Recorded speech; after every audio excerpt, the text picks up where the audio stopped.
കേരളത്തിലെ ഒരേയൊരു സൂര്യക്ഷേത്രമെന്ന് വിശേഷിപ്പിക്കുന്ന ആദിത്യപുരം സൂര്യക്ഷേത്രത്തെ പറ്റിയാണ് ഇന്ന് റിയാലിറ്റി റിവീൽസ് വിവരിക്കുന്നത്. കേരളത്തിലെ കോട്ടയം ജില്ലയിലെ കടുത്തുരുത്തിക്കടുത്തുള്ള ഇരവിമംഗലം എന്ന സ്ഥലത്ത് സ്ഥിതി ചെയ്യുന്ന ക്ഷേത്രമാണ് ആദിത്യപുരം സൂര്യക്ഷേത്രം. സൂര്യഭഗവാൻ പ്രധാന മൂർത്തിയായുള്ള കേരളത്തിലെ അപൂർവം ക്ഷേത്രങ്ങളിലൊന്നായ ഇവിടെ ധർമ്മശാസ്താവ്, ദുർഗാദേവി, യക്ഷിയമ്മ എന്നിവർക്കും പ്രതിഷ്ഠയുണ്ട്. മരങ്ങാട്ട് മന എന്ന കുടുംബത്തിൻ്റെ വകയാണ് ഈ ക്ഷേത്രം. പല ക്ഷേത്രങ്ങളിലും സൂര്യനെ ഉപദേവതയായി പ്രതിഷ്ഠിച്ചിട്ടുണ്ടെങ്കിലും പ്രധാന മൂർത്തിയായി സൂര്യദേവനെ പ്രതിഷ്ഠിച്ചിരിക്കുന്ന ക്ഷേത്രമാണ് ആദിത്യപുരത്തേത്. ക്ഷേത്രത്തെ സംബന്ധിച്ചുള്ള ഐതിഹ്യം നോക്കാം. ത്രേതായുഗത്തിലാണ് ഈ ക്ഷേത്രം പ്രതിഷ്ഠ നടന്നിട്ടുള്ളതെന്നാണ് വിശ്വാസം.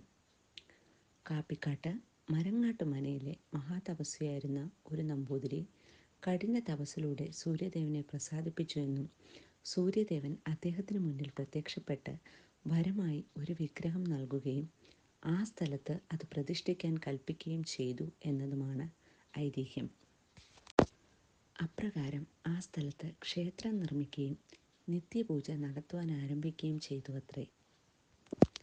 കേരളത്തിലെ പരമ്പരാഗത വാസ്തുവിദ്യയിലാണ് ക്ഷേത്രം നിർമ്മിച്ചിട്ടുള്ളത്. വൃത്താകൃതിയിലാണ് ശ്രീകോവിൽ നിർമ്മിച്ചിരിക്കുന്നത്.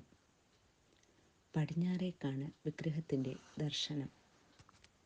ആദിത്യൻ്റെ ശ്രീകോവിലിനോട് ചേർന്ന് കിഴക്കോട്ട് ദർശനമായി ദുർഗാദേവിയെ പ്രതിഷ്ഠിച്ചിരിക്കുന്നു. കാക്കത്തുമല എന്ന സ്ഥലത്ത് സ്ഥിതി ചെയ്തിരുന്ന പൂജാദികളൊന്നുമില്ലാതിരുന്ന ഒരു ദേവീക്ഷേത്രത്തിൽ നിന്നുമാണത്രേ ദേവീ വിഗ്രഹം ഇവിടേക്ക് കൊണ്ടുവന്നത്. അന്നുവരെ ശ്രീകോവിൽ മാത്രമുണ്ടായിരുന്ന ക്ഷേത്രത്തിന് ഇന്ന് കാണുന്ന അംഗങ്ങൾ പണിതീർത്തത് അതിനുശേഷമാണ്. വളരെ അപൂർവതകളുണ്ട് ആദിത്യപുരം സൂര്യക്ഷേത്രത്തിന്. തപസ്സിരിക്കുന്ന സൂര്യൻ, എണ്ണ വലിച്ചെടുക്കുന്ന വിഗ്രഹം, ഇവയൊക്കെ ആദിത്യപുരം സൂര്യക്ഷേത്രത്തിൻ്റെ അപൂർവതകളാണ്.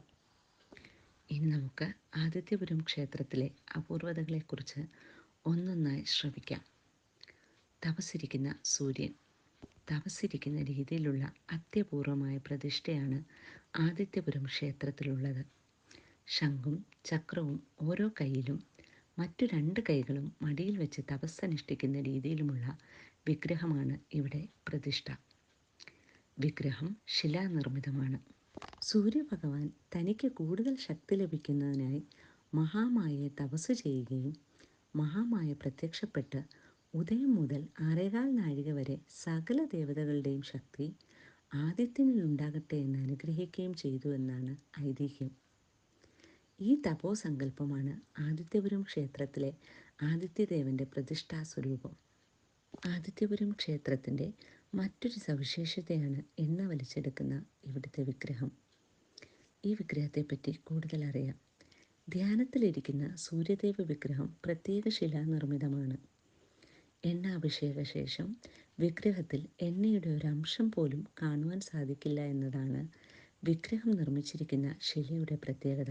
ഈ ക്ഷേത്രത്തിൻ്റെ മറ്റൊരു പ്രത്യേകത എന്തെന്നാൽ നവഗ്രഹ പ്രതിഷ്ഠയില്ലാത്ത ക്ഷേത്രം എന്നതാണ്. ക്ഷേത്രത്തിൻ്റെ പ്രധാന വഴിപാടും പ്രത്യേകതയുള്ളതാണ്. രക്തചന്ദന കാവടിയാണ് ഇവിടുത്തെ പ്രധാന വഴിപാട്. മേടമാസത്തിലെയും വൃശ്ചിക മാസത്തിലെയും അവസാനത്തെ ഞായറാഴ്ച ഇവിടെ കാവടി ഉത്സവമായി ആഘോഷിക്കുന്നു. സൂര്യൻ ഉച്ചസ്ഥിതിയിൽ നിൽക്കുന്ന മേടമാസത്തിലെ രക്തചന്ദന കാവടിക്കാണ് പ്രാധാന്യം ഏറെയുള്ളത്. ഇതേ ദിവസം മരങ്ങാട്ട് മനയിലെ ഒരംഗം കാവടി എടുക്കണമെന്ന് നിർബന്ധവുമുണ്ട്. ധാരാളം ഭക്തജനങ്ങളും കാവടി എടുക്കാറുണ്ട്.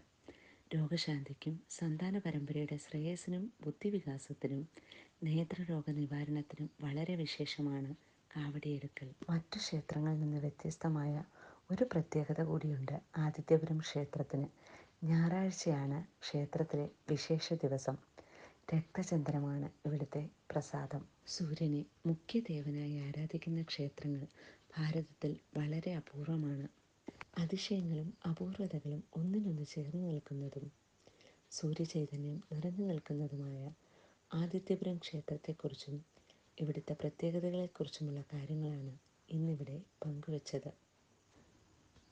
ആകാംക്ഷ ഉളവാക്കുന്ന മറ്റൊരു സംഗതിയുടെ വിവരണവുമായി തിരികെ വരും വരേക്കും.